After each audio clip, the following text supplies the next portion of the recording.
com Raul Mikhail Ivanov. E bem, caros amigos, estou extremamente contente por reencontrá-los. Eu lhes transmito todas as minhas bênçãos, todo o meu amor. Eu os escuto. Questão: o que é da árvore sefirótica hoje? Vocês sabem, a árvore sefirótica é algo, em minha vida, eu falei muito disso. Agora, há certo número de reversões que permitem compreender que, aí também, havia uma forma de falsificação, em especial com os triângulos sefiróticos superiores, com pontas na parte superior e com um sépira que era invisível, que se chamava Da'at. Hoje, Keter, ao nível vibratório, retomou o lugar normal de Da'at. Portanto, não há mais mistério. Mas, eu repito, querer trabalhar nessas coisas, em minha vida era importante, mas hoje, com a luz que está aí, a profusão, isso me parece bem complicado, não é? Portanto, vão, como lhes disseram essas senhoras, NDR, as participantes de 5 e 6 de março, para a simplicidade, não é? Quanto mais é simples, melhor é para as vibrações. Questão: o ciclo hormonal feminino muda com o efeito da luz? Tudo muda. Vocês não vão, é claro, ter mudanças das cores dos cabelos e dos olhos, não é? Mas, obviamente, a partir do momento em que o fogo da Terra despertou, há implicações sobre o que está em ligação com esse fogo da Terra, ou seja, tanto os pés, as pernas, a circulação do sangue, as articulações dos membros inferiores, e também a esfera pélvica, ou seja, pode haver modificações hormonais. Está na ordem das coisas completamente possíveis sob a ação da ignição do triângulo sagrado, não é? Questão: é necessário filtrar ou dinamizar a água? Cara amiga, em minha vida, eu abençoava as refeições e a água que eu tomava. Era uma constante, eu diria. Vocês podem, perfeitamente, também, agir do mesmo modo. Podem agir exteriormente, ou seja, querer filtrar a água com tecnologias, com aparelhagens, com cristais e não sei o que mais, mas podem, também, agir por sua própria consciência e sua própria luz sobre a água que vão absorver. Uma forma de bênção, pode-se dizer. Mas vocês sabem, creio que isso foi dito em numerosas reprises. Falou-se de alimentação, mas tudo está poluído nesta dimensão. Então, que fazer? Cabe a vocês despoluírem. Se vocês despoluem no interior, vão despoluir também no exterior, isso me parece lógico, não é? Portanto, vocês podem fazer o que quiserem com a água, mas é evidente que o trabalho que vai se fazer é mais ligado, hoje, às vibrações. Aliás, quando vocês falam da alimentação, faz já numerosos anos que lhes dizem que, quando vocês comem, põem em ação o plexo solar, ao nível da digestão e que, se ingerem líquido ou se comem menos, vocês vão menos solicitar a consciência e a energia do plexo solar, de acordo? Mas se vocês praticam, com a técnica que arranjam, não é? Uma benção do que vocês absorvem, não tem problema. A priori. Não é necessário esperar se transformar uma água que está, por exemplo, muito rica em poluentes, como vocês chamam isso. Metais pesados, por exemplo, moléculas que não são sadias. Vocês não vão alterar a estrutura da água. Não vão fazer desaparecer as moléculas químicas ou os metais, mas serão menos impactantes ao nível de suas estruturas. Mas atenção, aí também, para não entrarem num complexo, eu diria, de pureza absoluta que vai tomar-lhes todo o seu tempo, toda a sua energia, de prestar atenção a isso. A isso, aos seus vestuários, a todas as energias exteriores. Hoje, vocês compreenderam, o mais importante é a energia interior e a luz que vocês captam. O resto, isso segue. E se não segue, não é grave. Questão: uma necessidade acrescida e incomum de certos alimentos é normal? Mas, cara amiga, é diferente para cada um. Há quem vá ter necessidade de açúcar, porque ela fornece um combustível para o Kundalini. Há outros que terão necessidade de sumos de frutos, outros que terão necessidade de outros minerais. Não há regra estabelecida para todos os humanos em relação a isso. Cabe a vocês seguirem o que pede a luz. Há os que verão, efetivamente, necessidades alimentares extremamente diminuídas.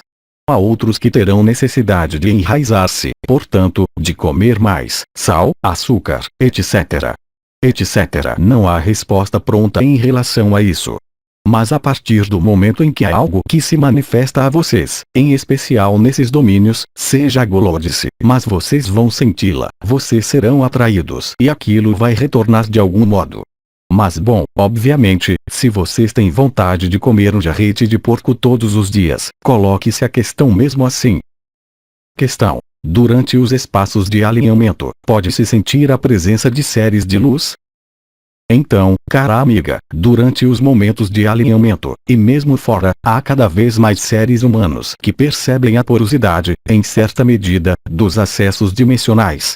Quer dizer que anteriormente havia os médiums, havia os seres que eram suprassensíveis, que entravam em contato com essas dimensões, quer astrais, quer para além do astral.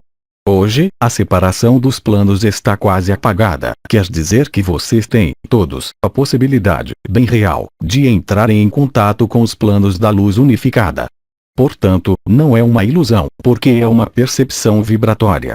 É algo que é sentido e, se ocorre nos momentos de alinhamento, é claro, não é de forma alguma uma projeção do ego. Questão. Uma atividade desportiva é sempre compatível com a vinda da luz? E por que não o seria, cara amiga? Vocês não vão todos se tornar Budas, mesmo assim, a empastar-se sem nada fazer. Questão. Como evoluiu o humor nas outras dimensões? Tudo é humor.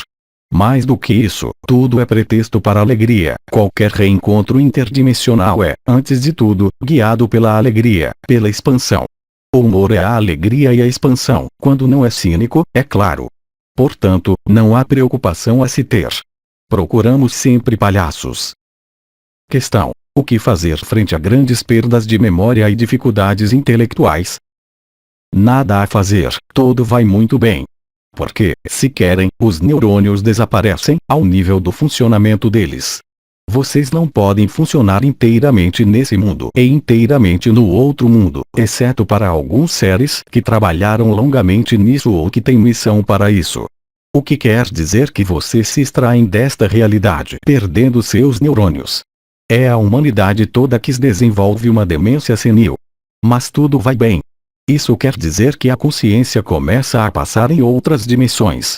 Então, obviamente, isso pode ser perturbador quando se tem uma atividade que é ligada à memória ou ao intelecto.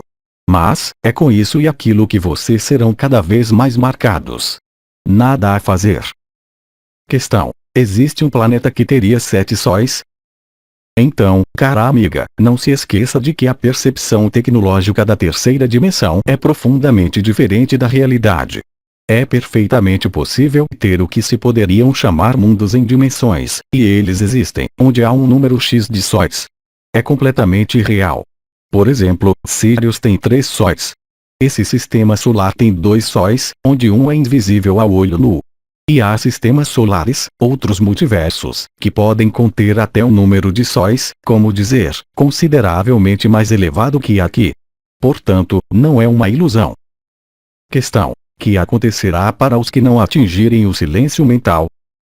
Virá um momento em que as bicicletas serão obrigadas a serem pulverizadas pela luz, mas isso será mais fácil se vocês suprimem as bicicletas agora.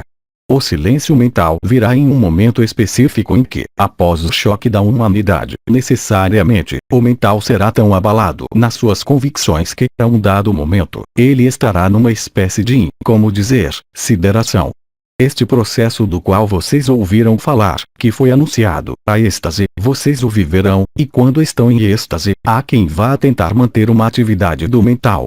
Vocês estão frente a algo que conheciam antes e, de só um golpe, os circuitos não estão mais aí. Para a maioria dos seres humanos, essas atividades mentais supérfluas vão desaparecer progressivamente.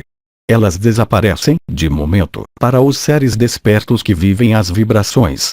Alguns seres, quando dos períodos de alinhamento, são mesmo incapazes de emitir o mínimo pensamento, a mínima atividade mental. Há os que chegam mesmo a não saber mais como se chamam. Mas é normal, não é patológico, não é? Questão. Qual é o papel dos sonhos e eles têm sistematicamente um papel ligado à evolução? Absolutamente não. A maior parte dos sonhos pode traduzir-se unicamente em projeções ou preocupações do dia passado. Sonhos podem ser anunciadores e sonhos podem ser comuns. Há sonhos que, atualmente, são comuns. Há muitos seres humanos, sobre o planeta, que sonha com o sol, que sonha com tsunamis, que sonha com transformação, porque está inscrito, eu diria, no inconsciente coletivo. O sonho pode abranger toda uma gama de significados, mas não podemos dizer que todos os sonhos estão ligados à evolução, é claro. Geralmente, o sonho é um espaço de projeção, mesmo da matriz, ainda que o sonho anuncie algo que vai realizar-se, o que se chamam os sonhos premonitórios. Os sonhos ditos unitários deixam um sentimento e uma percepção vibratórias muito mais importantes, de algum modo, que o simples sonho ligado à matriz.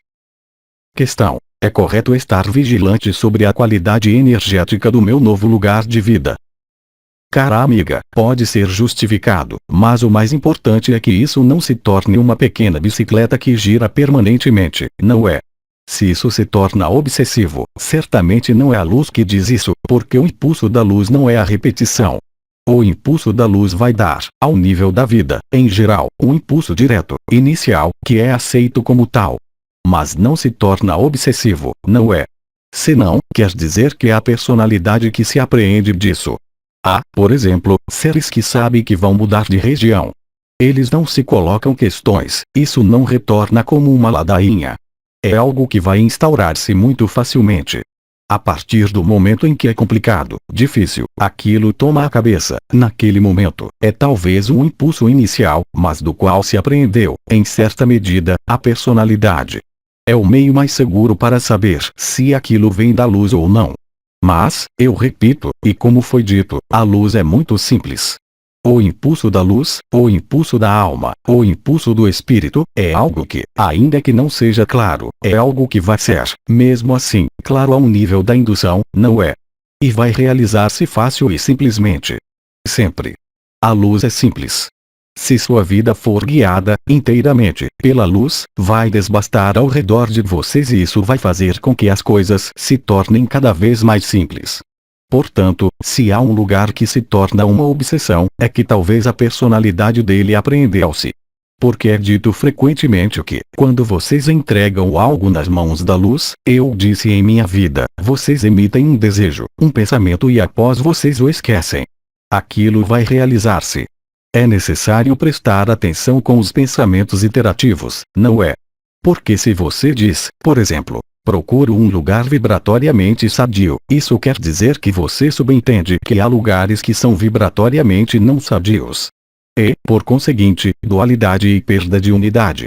Se você tem confiança na luz, se a luz toma-se encarrega de algo, aí, no caso, um novo lugar, é suficiente pedir a luz. O novo lugar vai chegar como por encantamento. Não é uma vontade pessoal que se exprime. É profundamente diferente. É toda a dificuldade, eu diria, para muitos seres, não unicamente no domínio do apartamento, isso pode exprimir-se em todos os domínios. Vocês vivem um reencontro com a luz e após a personalidade vai tomar a dianteira e vai querer ainda dirigir, controlar, escolher ela própria. Mas isso não é o abandono à luz, é a vontade pessoal. Vocês não podem estar em unidade com a luz e fazer jogar sua vontade pessoal. A luz sendo inteligência, e Maria lhes repetiu isso há pouco, a partir do momento em que vocês deixam sua vida sob a influência da luz, tudo vai desenrolar-se normalmente, sem forçar, sem dificuldade. É uma lei fundamental. Quando é complicado, quando é difícil, não é a luz. Isso não quer dizer que é a sombra. Isso quer dizer simplesmente que é a vontade da personalidade que intervém. Não temos mais perguntas. Agradecemos.